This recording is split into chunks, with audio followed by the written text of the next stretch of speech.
Para la entrada de hoy vamos a leer un extracto del artículo Las luchas políticas en Baja California durante la Revolución Mexicana 1910-1920, publicado en la revista Frontera Norte, volumen 6, número 11, de enero a junio de 1994, del autor Marco Antonio Samaniego López. Introducción.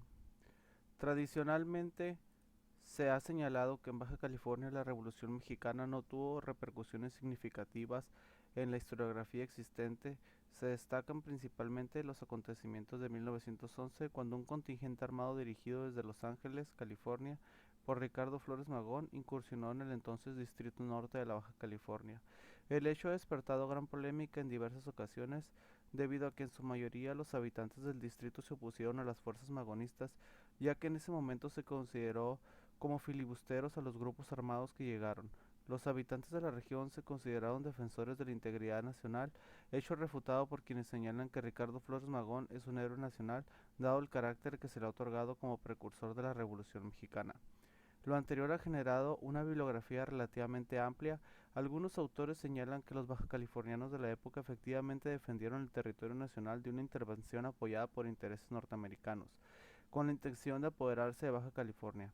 Otros, al contrario, dicen que los habitantes del distrito eran reaccionarios y porfiristas, resaltan la figura de Ricardo Flores Magón y aseguran que su movimiento no fue de carácter filibustero. Esta polémica se ha sostenido durante muchos años y en gran medida quienes han participado en ella para acusar a Flores Magón fueron los propios actores de los acontecimientos o sus descendientes, como sucede en la actualidad. Debido al interés existente acerca de la campaña magonista, se ha centrado la atención en tal acontecimiento y se han dejado a un lado procesos anteriores y posteriores que vivieron los habitantes del distrito. De hecho, los sucesos políticos de la década son aún poco conocidos. Por lo anterior, y con la intención de presentar otra perspectiva de los efectos de la Revolución Mexicana en Baja California, el objetivo principal de este trabajo es dar a conocer cuáles fueron los acontecimientos políticos locales y cómo se vieron afectados por el movimiento armado. En gran medida, nuestra atención se centra en los comerciantes de la población de Ensenada, capital de distrito hasta 1914, quienes fueron los principales actores sociales en esta dinámica. Presentamos los hechos cronológicamente para que sea más fácil entender la secuencia, ya que hasta el momento gran parte de los acontecimientos aquí narrados no se encuentran en publicación alguna.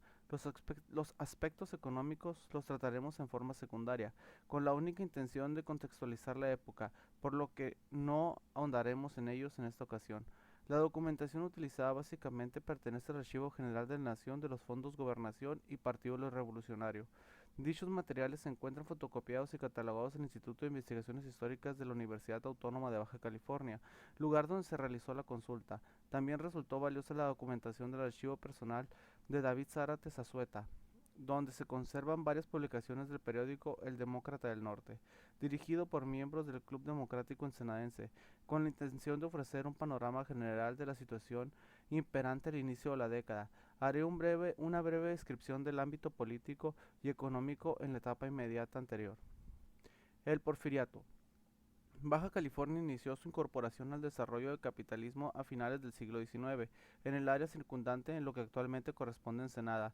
El descubrimiento de vetas de oro propició el surgimiento de algunas poblaciones mineras como Real del Castillo en la década de 1870 y El Álamo en la década de 1890. La política nacional de colonización influyó también significativamente para impulsar la región.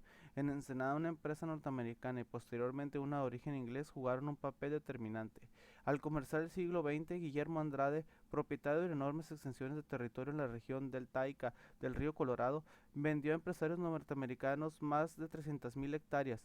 Dicha zona comenzaría a cobrar relevancia con la inversión de capital extranjero en obras de irrigación, pero fue hasta la segunda década del siglo cuando dio resultados satisfactorios. Aún así, se comenzó a formar el pequeño poblado Mexicali en la frontera con Estados Unidos. A principios de siglo, Tijuana era un pequeño caserío en el que se destacaban la aduana y algunos comercios que vendían curiosidades a los escasos turistas norteamericanos que llegaban al área. En Tecate, la población de la colonia ya existente se encontraba dispersa en pequeñas rancherías caracterizadas aún por una baja producción agrícola y ganadera. Las autoridades del distrito estaban representadas por el jefe político y militar y por el ayuntamiento de Ensenada. único existente en la época. Los jefes políticos eran una extensión del gobierno federal y por las características del distrito ejercían el poder militar. Las atribuciones legales de su cargo eran básicamente informar a la Secretaría de Gobernación acerca de las condiciones del distrito y mantener la tranquilidad pública, aunque su presencia se hacía notar debido a que era el representante del poder federal y no existía figura de un gobernador, como en el caso de las entidades federativas. Así, las labores de mediación y conciliación entre el Ejecutivo Federal, el poder estatal y los municipios que realizaban los jefes políticos en los estados del interior del país no se efectuaban en Baja California. El jefe político no cobraba ningún impuesto y todos sus gastos los cubrían las aduanas de Mexicali, Tijuana y Ensenada. Sus intervenciones en todos los aspectos como la educación debían ser aprobados por la Secretaría de Gobernación. El otro poder local era el Ayuntamiento de Ensenada, formado especialmente por los comerciantes del poblado. El Cabildo ensenadense intervenía en los asuntos referentes a los servicios en general, las obras públicas eran su principal objetivo, cobraban los diversos impuestos que por ley correspondían y gozaban de notable presencia. La población civil del puerto intervenía asiduamente en las elecciones que se realizaban cada año. De acuerdo con lo acentuado en el periódico El Demócrata del Norte, publicado en 1911, Agustín Sanguínez, jefe político desde 1894 hasta 1902, mantuvo una actitud de respeto para el cuerpo idílico y no intervenía en las elecciones, cuando menos de forma notoria. Sin embargo, Celso Vega, jefe político de 1903 hasta 1911, se intervino en la elección del presidente municipal y los regidores. No se ha localizado hasta el momento documentación que permita identificar si a fines del siglo pasado hubo bandos o grupos definidos, pero en lo que se respecta a los últimos años del porfiriato sí, es posible señalar su existencia. Los dos comerciantes mexicanos de mayor importancia local encabezaban los bandos en el conflicto.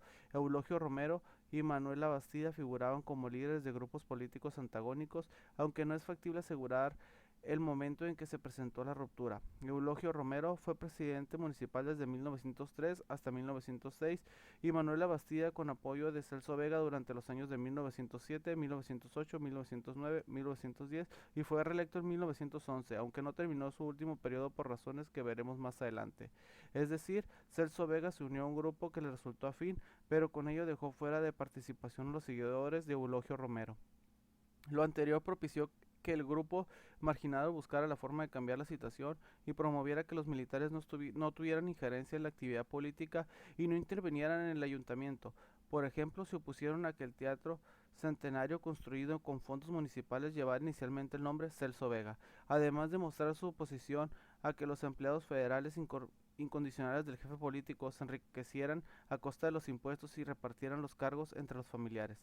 A partir de 1907, por orden de Porfirio Díaz, se otorgó a los jefes políticos amplias facultades para aprobar la instalación de centros de diversión, las cantinas y los juegos de azar en Mexicali y Tijuana. Comenzaban a ser importantes debido al interés de inversiones norteamericanos, ya que en el estado de California se comenzaba a poner en vigencia una serie de restricciones para la realización de dichas actividades. La orden de Porfirio Díaz fue motivo de protestas del grupo antagónico a Manuel Labastida y Celso Vega, ya que se pasaba por sobre una de las facultades del ayuntamiento. Estas disputas fueron importantes durante la década de 1910 a 1920. En otro orden de cosas, es importante mencionar que los habitantes de Baja California en general tenían conocimiento del interés de algunos extranjeros de apoderarse de la península, incluso la propia compañía inglesa, propietaria de enormes extensiones de tierra. Fue acusada de organizar movimientos filibusteros en San Diego, California, Estados Unidos, para anexar a Baja California a dicho país y que sus terrenos adquirieran valor. De hecho, durante las últimas décadas del siglo XIX y la primera del XX se dieron numerosos incidentes diplomáticos en los que el punto central fueron probables movimientos filibusteros organizados en Estados Unidos. De igual forma, el interés por Bahía Magdalena en Baja California Sur entre Japón, Estados Unidos y México fue otro motivo de atención constante, es decir, para los bajacalifornianos de los primeros años del siglo, el temor de una invasión filibustera no era una posibilidad remota, sobre todo si consideramos lo sucedido en 1854 con William Walker y el vecino estado Sonora con Rosette de Bobol y Henry Crabb. En el aspecto económico debemos resaltar que la depresión de 1907 afectó a la minería, aunque también influyó significativamente que las vetas dejaran de ser productivas. De hecho, La minería no volvió a ocupar un lugar importante los siguientes años. Destacamos lo anterior por tratarse de una actividad que aglutinó a un número significativo de mano de obra que podía haberse integrado a la campaña magonista, pero todo indica que los desempleados emigraron hacia Estados Unidos. Incluso algunos residentes del área acostumbraban a ir a California a trabajar temporalmente. Así, para 1910, el distrito norte de la Baja California, con una población de alrededor 100.000 habitantes, se encontraba en un momento de concentración económica, pero no se causaron problemas sociales internos debido a que era relativamente fácil trasladarse a Estados Unidos a conseguir empleo. La mayoría de los habitantes se dedicaba a la agricultura y a la ganadería en baja escala, y no existían contingentes asalariados que mantuvieran relaciones conflictivas con el capital. La documentación localizada hasta el momento solo registra la inconformidad de algunos campesinos del Valle de Mexicali con la colonia Castro y de los indígenas Cucapá, quienes al parecer estaban descontentos con la Colorado River Land, pero esto ha sido poco investigado hasta la fecha. Respecto a la situación política, un sector de los comerciantes senadenses buscaba que los militares no intervinieran en los asuntos civiles y deseaban que un habitante de la región estuviera frente del distrito. Hasta aquí por hoy. Les recuerdo que no leo paréntesis y tampoco leo los pies de páginas, así que es recomendable que ustedes mismos acudan a la lectura, la cual dejaré, para que así puedan hacer una revisión completa de este interesante artículo. Muchas gracias.